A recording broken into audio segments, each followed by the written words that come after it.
ட்ரேடி prophetic ministry சார்பாக இந்த நாளிலும் கூட எங்களோடு இணைந்திருக்கிற உங்கள் ஒவ்வொருவருக்கும் இயேசு கிறிஸ்துவின் நாமத்தினாலே எங்களது அன்பின் வாழ்த்துக்களை தெரிவித்துக் கொள்கிறோம். இந்த ஏப்ரல் மாத வாக்குத்தத்த தலைப்பு தீங்கு அணுகாது. இந்த நாளிலும் கூட அதே வாக்குத்தத்த தலைப்புல நான் உங்களுக்கு என்ன ஆசீர்வாதமான வார்த்தையை கொண்டு வந்திருக்கிறேன் அப்படின்னா, சங்கீதம் 91 7வது வசனம். உன் பக்கத்தில் 1000 பேரும் உன் வலது புறத்தில் 10,000 பேரும் விழுந்தாலும் அது உன்னை அணுகாது. உன் கண்களால் மாத்திரம் நீ அதை பார்த்து துன்மார்க்கருக்கு வரும் பலனை காண்பாய். ஆங்கிலத்துல ஒரு டிரான்ஸ்லேஷன்ல என்ன கொடுத்திருக்கு அப்படின்னா, even though others succumb all around, drop like flies right and left, no harm will even graze you. You will stand untouched. Watch it all from a distance. Watch the wicked turn into corpses.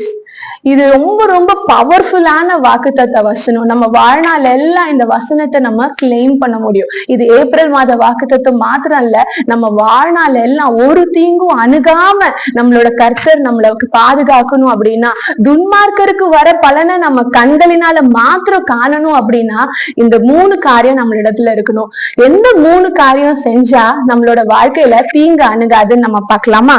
முதலாவது, தேவனின் சித்தத்தை செய்யும் பொழுது, when you do the will of God, நம்மளுக்கு ஒரு தீங்கும் வராது.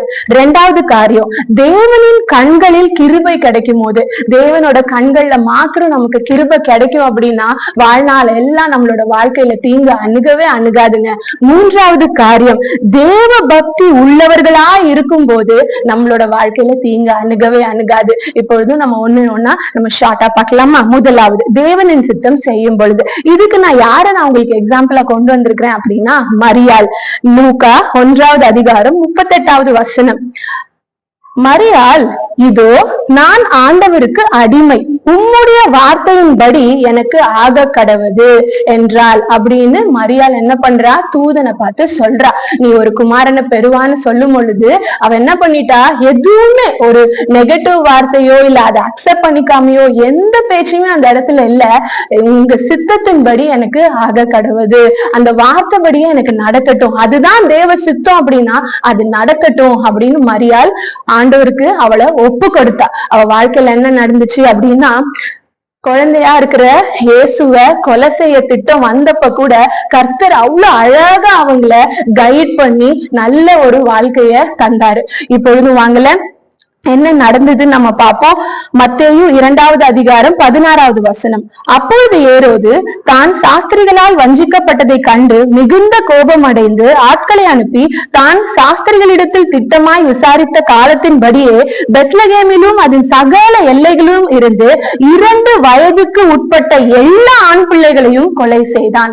எல்லா ஆண் பிள்ளையும் கொலை செய்தான். ஆனா இயேசுவை கொலை செய்ய முடியல. ஏன் அப்படின்னா, கர்த்தர் தாமே ஒரு கைடன்ஸ், பர்ஃபெக்ட் கைடன்ஸ், கிளியர் கைடன்ஸ யோசேப்புக்கும் மரியாளுக்கும் கொடுத்து இயேசுவோட ஜீவனை பாதுகாத்தாரு. நம்ம பாப்போமா? வாங்க. 4 சொப்பனம் யோசேப்புக்கு வந்துச்சு. அந்த 4 சொப்பனத்துல யோசேப்புக்கு என்னென்ன கைடன்ஸ் கிடைச்சது அப்படின்னா, முதலாவது சொப்பனம், மரியாளை தள்ளி விடாது, மரியாளை நீ கல்யாணம் பண்ணிக்கோ, மரியாளை சேர்த்துக்கொள் அப்படின்னாரு. மரியாள் ஆண்டவரோட சித்தத்துக்கு படி அவளை ஒப்பு கொடுத்த போது அவளுக்கு அவமானம் வரல, அவ அசிங்கப்படல.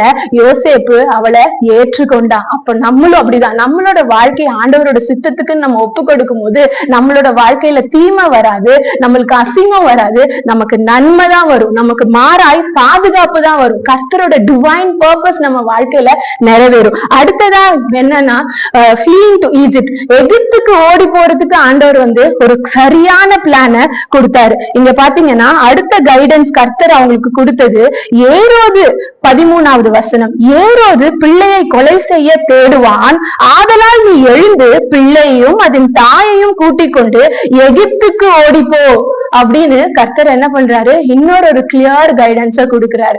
அடுத்து என்ன பண்றாரு? 3வது காரியம், இப்போ ஏரோது இறந்துட்டான், நீ எங்க போ? இப்போ இஸ்ரேலுக்கு போன்னு 3வது சொல்றாரு. 4வது என்ன பண்றாரு? இன்னொரு சொப்பனத்தை கொடுத்து கலிலேயா நாட்டின் புறங்களிலே விலகி போய் நாசரேத்து என்னும் ஊரிலே வாசம் பண்ணு அப்படின்னு இன்னொரு கைடன்ஸ், கர்த்தரோட சித்தம் மட்டும் நம்ம செஞ்சோம் அப்படின்னா நம்ம பக்கத்துல ஒரு மனுஷன் இருந்து ஒரு கூகுள் மேப் வழிகாட்டுற மாதிரி, கூகுள் மேப் எப்படி நம்மளுக்கு டிராபிக் இருக்கிற இடத்துக்கு ஏத்த மாதிரி அது வந்து டைவர்ட் பண்ணி shortest route, fastest route, safest route எப்படி காட்டுதோ அதே மாதிரி கர்த்தரோட சித்தம் மட்டும் நம்ம வாழ்க்கையில செஞ்சோம் அப்படின்னா கர்த்தரே நமக்கு வழிகாட்டுவார், கர்த்தரே ஆலோசனை தருவார். தீங்கு எல்லாம் முடிஞ்சதுக்கு அப்புறம் கொலை செய்ய தேடினவன் இறந்து போயிட்டான் ஹேரோது, இப்ப நீ போ அப்படின்னு ஆண்டவர் எவ்வளவு அழகா அவங்களுக்கு கைடன்ஸ கொடுக்கிறாருன்னு பாருங்க. இப்பொழுதும் கூட உங்க வாழ்க்கை கர்த்தரோட சித்தத்தின்படி இருக்கான்னு இந்த வேளையில யோசிங்களேன். கர்த்தரோட சித்தம் உங்க வாழ்க்கையில நிறைவேறுதா?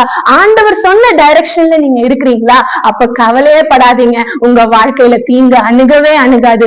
எப்பக்கத்திலும் கர்த்தர் உங்களை பாதுகாத்து கொண்டு, உங்க பக்கத்துல 1000 பேர் வேளாம், உங்களோட வலது பக்கத்துல 10,000 பேர் வேளாம், ஆனா அது எதுவுமே உங்களை அணுகாது. உங்க கண்களால் மாத்திரம் நீங்க அதை காண்பீங்க. 2வது காரியம், தேவனின் கண்கள்ல நமக்கு கிருபை கிடைக்கும் பொழுது நம்ம வாழ்க்கையில தீங்கு அணுகாது. இது எல்லாருக்குமே தெரியும். நோவாவோட வாழ்க்கை, நோவாவும் பாத்தீங்கன்னா அவனை சுத்தி இருக்க எல்லா மக்களும் அழிஞ்சாங்க. வாங்கல என்னோட கூட சேர்ந்து ஆதியாகமம் 6வது அதிகாரம் 7வது வசனம் பாருங்களேன். அப்பொழுது கர்த்தர், நான் சிருஷ்டித்த மனுஷனை பூமியின் மேல் வைக்காமல் மனுஷன் முதற்கொண்டு மிருகங்கள், ஊரும் பிராணிகள், ஆகாயத்து பறவைகள் பரியந்தமும் உண்டாயிருக்கிற எல்லாத்தையும் நான் நிக்கிரகம் பண்ணுவேன். எவ்வளவு பெரிய காரியம் பாருங்களேன். மனுஷன், மிருகம் எல்லாத்தையும் ஆண்டவர் வந்து அழிக்க போறாரு. ஒரு டிரான்ஸ்லேஷன்ல போட்டிருக்கு, I will vibe out mankind அப்படின்னு கர்த்தர் சொல்றாரு. நான் கிரியேட் பண்ண மேன்கைண்ட் அண்ட் ஆல்சோ அனிமல்ஸ் அப்படின்னு சொல்றாங்க. அப்போ எல்லாமே அழிஞ்சு போச்சு. ஆனா நோவாவுக்கோ வசனம் என்ன சொல்லுது? ஆனா நோவாவுக்கோ கர்த்தரின் கண்கள்ல கிருபை கிடைச்சிச்சு, கர்த்தரின் கண்கள்ல கிருபை கிடைச்சது. எனக்கு இந்த டிரான்ஸ்லேஷன் ரொம்ப பிடிச்சிச்சுங்க. ஒரு டிரான்ஸ்லேஷன் சொல்லுது, but Noah was different, God liked what he saw in Noah. அப்பனா இங்க பாருங்களேன், கிருபை உங்களுக்கு வரணும் அப்படின்னா ஆண்டவருக்கு பிடிக்கிற மாதிரி ஒரு காரியம் உங்க இடத்துல இருக்கணும். ஆண்டவருக்கு பிடிச்சது ஏதாவது ஒண்ணு உங்ககிட்ட இருக்கு அப்படின்னா நீங்க கர்த்தருக்கு ஒரு ஃபேவரட்டான ஆளா மாறிடுவீங்க. உலக பிரகாரமே நமக்கு யாரை பிடிக்குதோ அவங்களுக்கு நம்ம கொஞ்சம் எக்ஸ்ட்ரா பண்ணுவோம் இல்லையா? அவங்களுக்கு நம்ம கொஞ்சம் தயவு காட்டுவோம் இல்லையா? அதுதான் கிருபை. இந்த வேலையில கூட நோவா வாஸ் டிஃபரெண்ட். அவனை சுத்தி இருக்கவங்க எல்லாம் பாவத்துல இருந்தாங்க, ஆனா நோவா வாஸ் டிஃபரெண்ட். அவனை சுத்தி இருந்தவங்க எல்லாம் ஆண்டவரையே அறியாதவரா இருந்தாங்க, ஆனா நோவா வாஸ் டிஃபரெண்ட்ங்க. அதனால என்ன சொல்றாங்க அப்படின்னா, God liked what he saw in Noah. அடுத்த வசனமே சொல்லுது, நோவா எப்படிப்பட்டவனா இருந்தானா, தமிழ்ல போட்டிருக்கு பாருங்களேன், நீதிமானும் உத்தமனுமா இருந்தான். நோவா தேவனோட சஞ்சரித்து கொண்டிருந்தான். He walked with God ன்னு இருக்கு, righteous ன்னு இருக்கு, good man ன்னு இருக்கு, faithful ன்னு எல்லாத்தையும் சிலாதி மொழியாக்கத்துல இருக்குது. ஆனா இன்னைக்கு நான் உங்களுக்கு என்ன அடிக்கோடிட்டு காட்ட விரும்புறேன் அப்படின்னா, இந்த உலகத்து இந்த பியர் பிரஷருக்கு நீங்க உங்களை விட்டு கொடுத்துடாதீங்க. Be different, be different. எல்லாரும் உலகத்துக்கு ஆமா சொல்லி போலாம், எல்லாரும் உலக இச்சைக்குள்ள போலாம், எல்லாரும் என் ஃப்ரெண்ட் எப்படி இருக்கானே, என் கொலீக் எப்படி இருக்கானே, என் ரிலேட்டிவ் ஒரு பையன் அப்படி இருக்கானே, எல்லாரும் எப்படி வேணா இருக்கட்டும். நீங்க ஆண்டவரோட நடக்கிறீங்களா? Are you walking with God? கர்த்தருக்கு பிடிக்கிற மாதிரி நீங்க இருக்கிறீங்களா? ஏதோ ஒண்ணு உங்ககிட்ட இருக்கிறது ஆண்டவருக்கு பிடிக்கும் நீங்க நினைக்கிறீங்களா? அப்படி ஒரு வாழ்க்கைய வாழ்ந்தீங்க அப்படின்னா உங்களுக்கு தேவனோட கண்கள்ல கிருபை கிடைக்குங்க. உங்களுக்கு தேவனோட கண்கள்ல கிருபை கிடைக்கும். இந்த வேலையில ignore the world, ignore the peer pressure. மத்தவங்களை பார்க்காதீங்க, ஆண்டவரை பாருங்க. ஆண்டவரோடு கூட இசைந்து நடங்க, நீதிமானா இருங்க, நல்ல மனுஷனா இருங்க, வேதத்தின்படி இருங்க. தேவனோட கண்கள்ல உங்களுக்கு கிருபை கிடைக்கும். சுத்தி இருக்க எல்லாரும் அழிஞ்சாலும் நோவாவோட குடும்பமும் பேழைக்குள்ள சந்தோஷமா இருந்தாங்க. பேழைக்குள்ள அவங்களுக்கு ப்ரொவிஷன் இருந்துச்சு, ப்ரொடெக்ஷன் இருந்தது, பத்தாததுக்கு தேவனோட பிரசன்ஸும் இருந்துச்சு. அந்த மாதிரி ஒரு வாழ்க்கை உங்களுக்கு கிடைக்கும். 3வதா நான் என்ன சொன்னேன்? தேவ பக்தி உள்ளவர்களா இருக்கும் பொழுது தீங்கு நம்மள அணுகாது. இதுக்கு நான் உங்களை யாரை நான் எக்ஸாம்பிளா உங்களுக்கு கொண்டு வந்திருக்கேன் அப்படின்னா, லோத்துவும் அப்படிதான். சோதம் குமராவே அழிஞ்சிச்சு, ஆனா லோத்தோட குடும்பமும் பாதுகாக்கப்பட்டுச்சு. 3 காரியம் லோத்தை பாதுகாத்துச்சுங்க. என்னென்ன அப்படின்னா, ஒண்ணு ஆபிரகாமோட இன்டர்செஷன். ஆபிரகாம் லோத்துக்காக பரிந்து பேசினா அது. இன்னொன்னு, லோத்துக்கோ தேவனோட கண்கள்ல கிருபை கிடைச்சதுங்க. வாங்கல இந்த வசனத்தை பாருங்களேன், ஆச்சரியமா இருக்கும். ஆதியாகமம் 19வது அதிகாரத்துக்கு வாங்க, அதுல 16, 19. கர்த்தர் அவன் மேல் வைத்த இரக்கத்தினாலே அப்படின்னு 16வது வசனம் சொல்லுது. 19வது வசனத்துல லோத்தே சொல்றான், உமது கண்களில் உமது அடியேனுக்கு கிருபை கிடைத்ததே, என் பிராணனை காக்க தேவரீர் எனக்கு செய்த கிருபையை பெரிதாக விளங்க பண்ணினீர். அப்ப லோத்துக்கு கடவுளோட கண்கள்ல கிருபை கிடைச்சிச்சு. அதே மாதிரி ஆபிரகாம் அவனுக்காக இன்டர்சீட் பண்ணான். அடுத்த காரியம், லோத்து நீதிமானா இருந்தான். வாங்கல 2 பீட்டர் 2 பேதுருக்கு வாங்க, 2வது அதிகாரம் 6-9 அதுல போட்டிருக்கு, சோதம் கொமோரா என்னும் பட்டணங்களை சாம்பலாக்கி கவிழ்த்து போட்டு ஆக்கினைக்குள்ளாக தீர்த்து பிற்காலத்திலே அவபக்தியாய் நடப்பவர்களுக்கு அவைகளை திருஷ்டாந்தமாக வைத்து. அப்ப என்ன அர்த்தம்? அவபக்தியா நடந்தீங்க அப்படின்னா சோதம் கொமோரா அழிவு உங்களுக்கு நிச்சயம். அப்ப நம்ம எப்படி இருக்கணும்? தேவ பக்தி உள்ளவங்களா இருக்கணும். அடுத்த வசனம் பாருங்க, 7வது வசனம், அக்கிரமக்காரர்களுக்குள் வாசமா இருக்கையில் அவர்களுடைய காம விகார நடக்கையில் வருத்தப்பட்டு நாள்தோறும் அவர்களுடைய அக்கிரம கிரியைகளை கண்டு கேட்டு நீதியுள்ள தன்னுடைய இருதயத்தில் வாதிக்கப்பட்ட நீதிமானாகிய லோத்தை அவர் ரட்சித்திருக்க, கர்த்தர் தேவபக்தி உள்ளவர்களை சோதை நின்று ரட்சிக்கவும் அக்கிரமக்காரரை ஆக்கினைக்குள்ளானவர்களாக நியாய தீர்ப்பு நாளுக்கு வைக்கவும் அறிந்திருக்கிறார். கர்த்தருக்கு தெரியும், அக்கிரமக்காரங்களை நியாய தீர்ப்புக்கு வைக்கிறதுக்கும் நீதிமானா இருக்கிறவங்கள தேவபக்தி இருக்கிறவங்கள அழிவு நின்று காக்கவும் நம்முடைய கர்த்தருக்கு தெரியுங்க.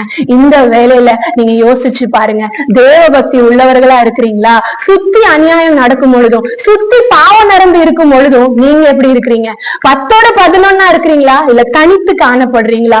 அப்படி மட்டும் நம்ம இருந்தோம் அப்படின்னா, இந்த 3 காரியமும் நம்மளுக்கு இடத்துல இருக்கும் அப்படின்னா, எத்தனையோ ஆண் குழந்தைங்க 2 வயசுக்குள்ள இருக்கிறவங்க இறந்து போனாங்க. ஆனா இயேசுவுக்கு ஒண்ணுமே ஆல.